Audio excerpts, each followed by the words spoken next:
Many Northeast Ohio business owners are still working out their guidelines and what they will be. But News 5's Jesse Schultz found some are already allowing vaccinated people to go maskless, and they're trusting their patrons to tell the truth about whether they've received that shot or not. More and more, when you walk up to restaurants and stores, you're going to see signs like this stating that masks inside are optional if you are vaccinated. But how do we really know if people are being truthful about their vaccination status? For business leaders I spoke to, they say it's really just an honor system. At Blue Point Grill in downtown Cleveland, you'll see a variety of people meeting for business or pleasure. And you'll also see a mix of masked and maskless. We have some people who have masks and some people who don't, and that is true of staff and guests alike. Rachel Colas, the manager at Blue Point, says they're following Governor DeWine's lead. As the sign on our door states, we're CDC compliant and it is optional. And letting those who are vaccinated choose if they want to wear a mask.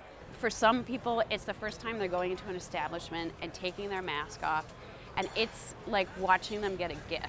But as the sign on the door also states, they're not going to ask anyone to prove they've been vaccinated. It is an honor system at this point, and I'm not in a position to ask you to prove to me that you are a fully vaccinated person. It's the same story at Winking Lizard in Bedford Heights. The only card they're going to ask you for is your ID when you order a drink.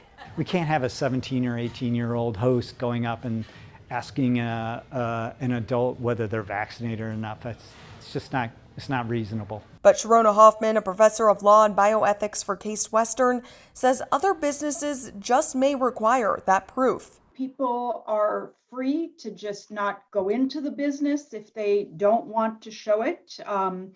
And there is no law that says that businesses can't ask you for proof that you've gotten a vaccine. She says by lifting our state mask order, Ohio is going down a slippery slope. I think there's a high likelihood that we will have people who have not gotten the vaccine but are also opposed to masks, and they will just walk into stores with no masks because we have no enforcement mechanism. But John Lane, the co-owner of Winking Lizard, thinks by and large, people are truthful. The people in the United States follow the rules, right? And so we have to rely on that. And says a little personal responsibility will go a long way. Reporting for News 5, I'm Jesse Schultz.